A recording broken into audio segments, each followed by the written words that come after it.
जो भी बिहार में बनती रही है दावा करती रही हम आएंगे, हम भ्रष्टाचार को मिटाएंगे।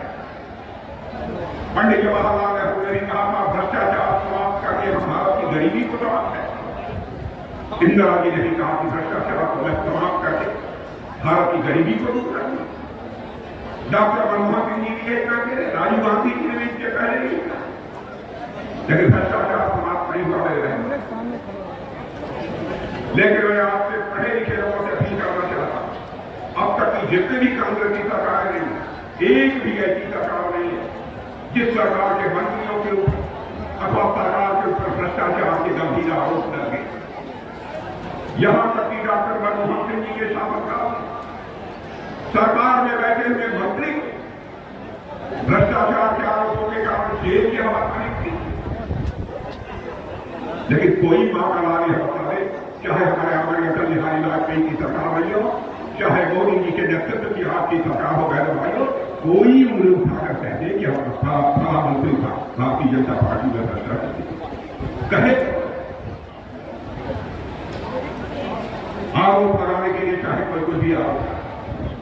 और मैं याद दिलाना चाहूं, राजीव गांधी जी भारत के प्रधानमंत्री, भाइयों मैं किसी प्रधानमंत्री की कभी आलोचना नहीं करता, क्योंकि मैं मानता हूं प्रधानमंत्री चाहे किसी भी राजनीतिक पार्टी का वह व्यक्ति नहीं होगा, वह संस्था होगा।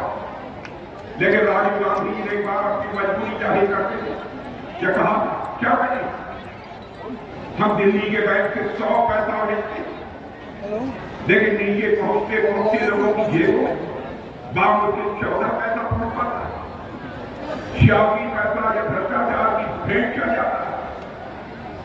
लेकिन किसी भी सरकार में इस संकट से निपटने के लिए जो प्रभावी कदम उठाए जाने चाहिए थे नहीं, लेकिन हमारी सरकार में हमारे प्रधानमंत्री ने यह काम किया। मेरे भाइयों 2014 में सरकार बनी थी, मैं भारत का गृह मंत्री था, प्रधानमंत्री जी बैठक दे रहे थे, हम दोनों लोग बैठक में वो अधिकारियों को निर्देश दे रहे। मैंने पूछा काम नहीं कि मोदी जी ऐसा क्यों, क्या जल्दबाजी है? कह राजनाथ जी के बाद बैठकर मैं बताऊंगा, करिश्मा होगा भारत के अंदर। और आपने देखा जनधन खाता खुलने का क्या करिश्मा हुआ। हमारे प्रधानमंत्री ने जनधन आधार मोबाइल एक ऐसी त्रिमूर्ति खड़ा कर दी है कि आप सब भी अच्छी तरह जानते होंगे। और दिल्ली के बैंक से 100 पैसा चलता है तो 100 का 100 पैसा आपकी जेब में पहुंचता है मेरे बहन।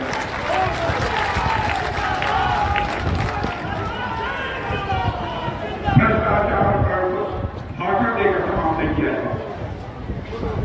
भ्रष्टाचार पर यह अंकुश लगाना है, उसके लिए सिस्टम में बदलाव लाना होगा, व्यवस्था में बदलाव लानी होगी, और यह हमारी सरकार है।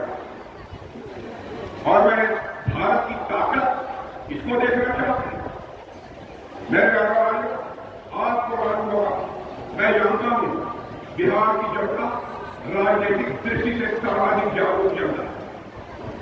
रूस और यूक्रेन के बीच पिछले 2 वर्षों से अधिक का समय हो गया, युद्ध चल रहा, दोनों तरफ से मिसाइल चल रही, तोप चल रही, गोले चल रही, बम चल रहे।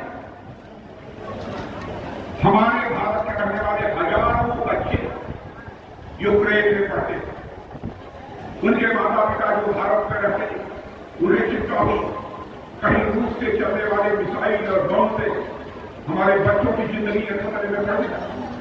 सब लोग एक प्रतिनिधिमंडल लेकर प्रधानमंत्री से मिले, उन्होंने कहा मोदी जी चाहे जो कुछ भी हो जाए, आंखों में सबके आंसू थे, उन्होंने कहा चाहे जो कुछ भी हो जाए हमारे बच्चों को यूक्रेन से बाहर निकाल कर लेना है। कितनी बड़ी चुनौती थी, कितना बड़ा काम था। मैंने भाइयों हमारे प्रधानमंत्री ने क्षण भर की देर नहीं लगा, उन्होंने रूस के राष्ट्रपति मिस्टर पुतिन से बात की और यूक्रेन के राष्ट्रपति मिस्टर जेलेंस्की से बात की।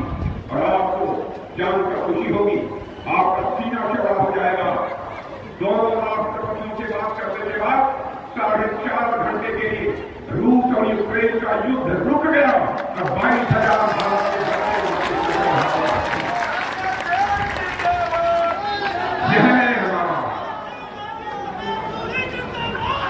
यह है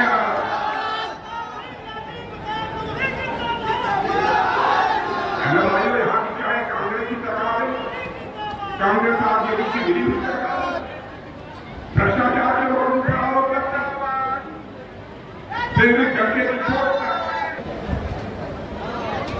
क्या हो रहा है?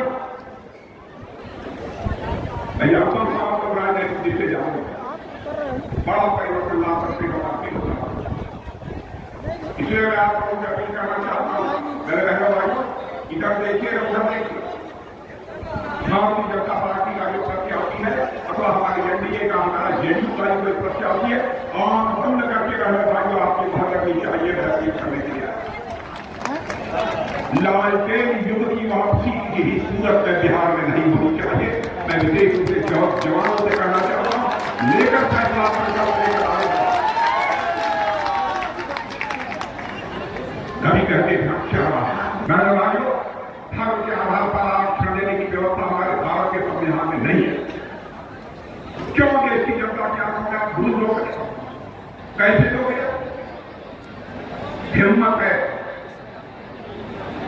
तो जनता की आंखों में भूल होकर राजनीति मत करो, बल्कि जनता की आंखों में आप डालकर राजनीति करो। मैं आरजेडी और कांग्रेस के लोगों से कहना चाहता हूं, एक इनके नेता है कहते हैं हमारी सरकार जब बनेगी, पूछना चाहता हूं कि आपको मंजूर है? कहां ले जाना चाहते? देश को गर्भ में ले जाना चाहते? क्यों कोई निवेश करे? क्यों कोई पूंजी बनाए? बड़े बड़े अर्थशास्त्रियों ने भी इसका जमकर विरोध किया। अजीबोगरीब स्थिति पैदा करती है। सरकार ने क्या किया है, मैं बहुत सारे पूर्वकों बताया होगा, क्योंकि आगे की सवाल मुझे जाना। लेकिन मैं कहना चाहता हूं कि वो पक्का मकान नहीं मिला है किसी कारण से, यहां की ढिलाई हो सकती है। जिनके घरों में नल के माध्यम से जल नहीं पहुंचाएंगे, मैं आपको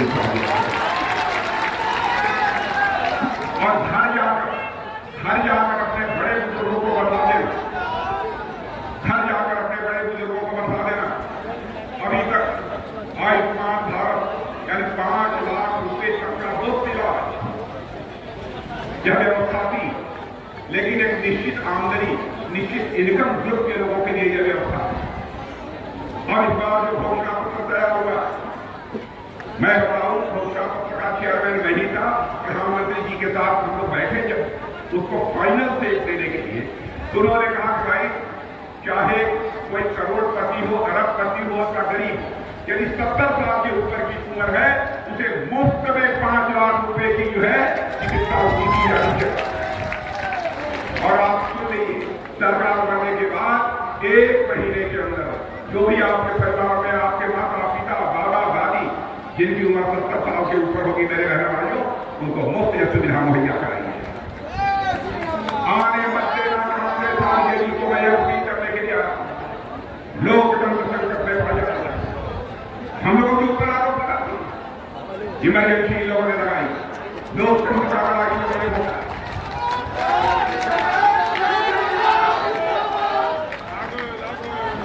चलिए तो बढ़ गया है। इसलिए बहन भाइयों, मैं आप सबसे यह अपील करना चाहता हूं कि आप सभी का भरपूर समर्थन भारतीय जनता पार्टी और जनता दल के प्रत्याशी जहां भी हो, यानी एनडीए का प्रत्याशी जहां भी हो, उसे प्राप्त होना चाहिए।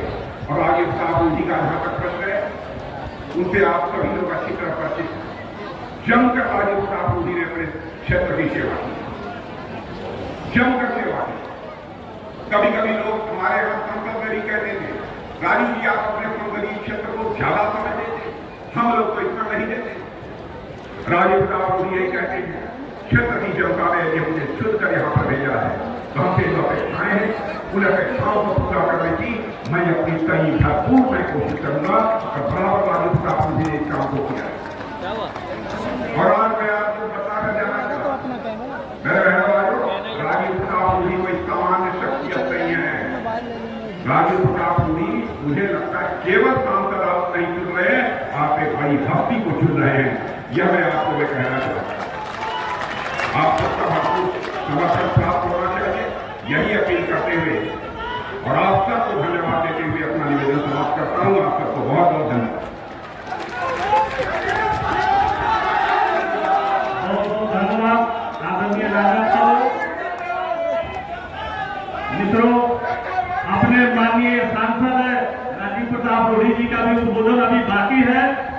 अपने माननीय नेता को अगले सभा में जानी है। और अभी हम सबों के बीच आदरणीय प्रदेश के यशस्वी अध्यक्ष उप मुख्यमंत्री सम्राट चौधरी जी उपस्थित है। एक बार जोरदार ताली बजाकर आप इनका स्वागत करें। माननीय प्रदेश अध्यक्ष, आप सब फैसलापुर यही बने रहेंगे। अपने अब हम लोग के बीच आदरणीय उप मुख्यमंत्री जी उपस्थित हो गए हैं। मैं अपने बीच राखी गुप्ता जो पूर्व मेयर है उनसे आग्रह करता हूं कि आगे 1 मिनट में अपना भाव समाप्त करें।